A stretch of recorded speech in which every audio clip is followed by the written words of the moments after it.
Hey, how's it going, everybody? If this is your first time on my channel, my name is Victor, and I've been making videos about here in my home build in Mexico, travels, and just thoughts. Like today, I'm going to share you guys with my thoughts and explain to you guys, at least from my point of view, why Mexico. If this helps you or relates to you, then maybe this video will help you, and if it does, then stick around to see the rest of it. I actually had a really hard time trying to explain this video about why Mexico, because some of it gets a little bit political, so there's no way I can get around it. I recorded it 3 times and I deleted every single video, and so I'm almost ready to go back home, and I just really want to ask you, not ask you, but really respond to this question about why Mexico, and why Mexico for me, why Chapala for me, and try to get as much detail to you guys as possible, and I'm going to try to do that today. So let's get the obvious things out of the way. Just think there's a lot of videos out there that talk about the economical benefits. Basically, your dollar is just worth a lot more over here. Even with the dollar to the peso going down, I think this morning was at 16.75. I mean, your dollar still goes a lot further than the United States, and you just have a better life here. For those who are still looking for answers, one of the things here about Mexico is you just can live in a pretty much better home, just better environment, eat better, healthier food. Most of the food here is on the organic side. I'm not going to say the healthier side. I think if you eat out a lot, you're going to not eat so healthy. But if you eat at home, you're going to find just fresh eggs and milk. It's not going to be processed as much. As much as I know, like most of the meat here is organic, especially if you buy it at the local meat markets. So just the healthy part of it, the food and all that, it's going to be a benefit to you.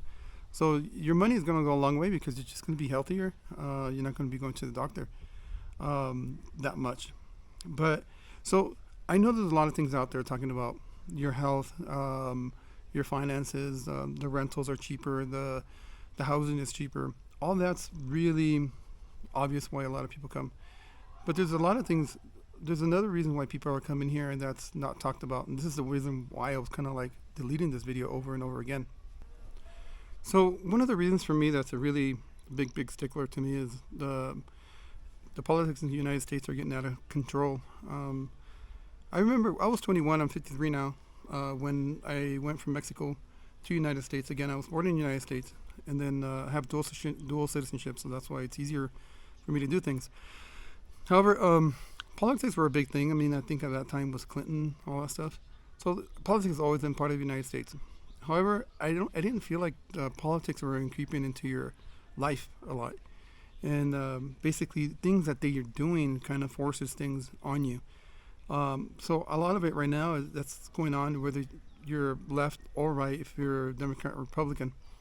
I mean, the divide is so huge. You know, if you're a conservative and you think a certain way, it could be seen as hatred. If you're a liberal and think a certain way, then you're just too liberal. You know, so, and it's clashing instead of being respectful and loving to one another, and that's just the nature of things are going right now. And the thing that is really hard to explain is, but it's me. So if you're watching this and if you can relate, then it's gonna help you. But I'm a Christian. I became a Christian in the United States. I knew Christ, and I love the American church the way it was. Even the American church has changed a lot. In the liberal side, for the liberals, it's probably a good thing, but for the conservatives, it's not, because it's just we're Bible-based people in general, and at least I am, and my brother, and a lot of family members, and La Vida de Guanajuato, Mi Vida en Guanajuato. Hi, sister. She's and her family trying to do their best to live their Christian lives out there in the homestead. Doing a great job, by the way. So Christianity, I think, is being hit hard. The American church is shrinking. True Christianity is shrinking. But even being a Christian is being complicated more and more over there in the United States. It's not that you don't have Christian liberties, but slowly but surely, just a certain thoughts that you have, what we consider sin on certain areas, might be considered sin to others, and it's seen almost as hate now, and it's really troublesome because you can be the most loving person to everybody, and but if you speak against it, then it's called hatred. And so it's a big deal for us not having really that freedom of speech that we used to have. And I'm not saying to put in somebody's face, evangelize in their face and say you're going to hell, because I don't believe all that stuff the way it's presented. I do believe if you don't repent, you're going to hell. So I apologize if, I'm not going to apologize. It's the truth. So if you're hearing this, it's the truth. If you don't repent and you give your life to Christ, that's where you're going. There's only two places, heaven or hell. So I chose heaven and I chose Christ. And so, see, I even apologize for that. And I shouldn't be apologizing. Like, you shouldn't apologize for not believing. And we should respect it. The other thing, besides my Christian liberties and the freedom of speech, which is a huge, huge thing, is just how business is ran in the United States, and how the simple things like building something or putting something together, you need a lot of permits, which is good to a certain way. But at the same time, it's like it restricts you so much. The last thing I heard, like over this weekend, is that the governor is thinking of adding a tax to the rich for electricity. That's just insane. I mean, I'm not saying that the rich shouldn't pay their fair share, which I think they are. But to tax the rich for electricity, I mean, obviously if they have a bigger home, they're going to use more electricity. So they're going to end up paying even more. And most of the time they're over the limit anyway, so they're paying more anyway. So I don't even get that. But that's kind of the restrictions that California, United States is facing, and I just don't get that here, So I turned off the camera just a little bit to think about that and about the restrictions and everything.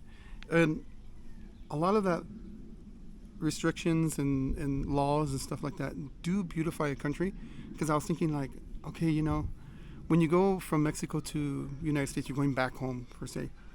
You can see how beautiful United States is, how beautiful the areas are, how well maintained.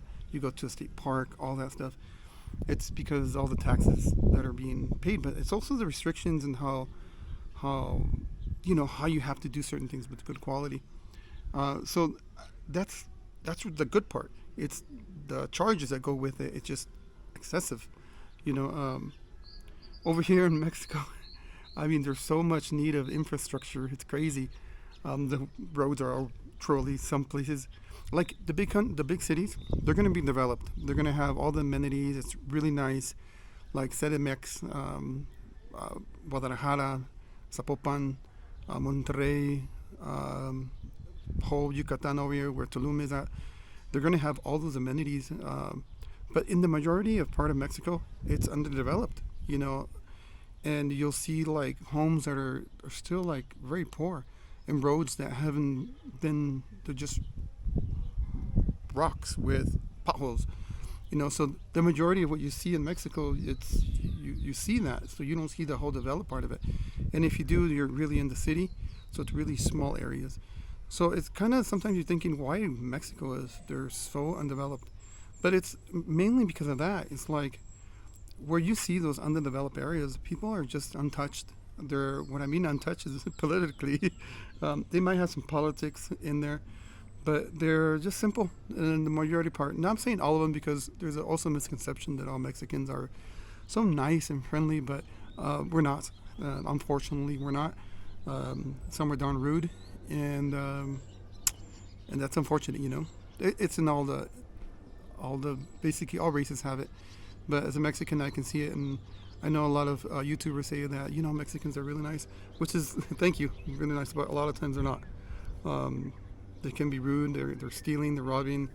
They're trying to, and those things you hate from Mexico. But within the mix of stuff, there's really nice things. How you feel. You feel at home. There's just a peace about it that you can't quantify. I mean, statistically speaking, the murder rate in Mexico is much higher, so it's an unsafer place. But like I said before, the organized crime is the one driving that, and it's concentrated in pockets of Mexico. I just put out a video of Manzanillo, Colima. It's red hot zone, and we went to Manzanillo with all my family. It's really nice and safe.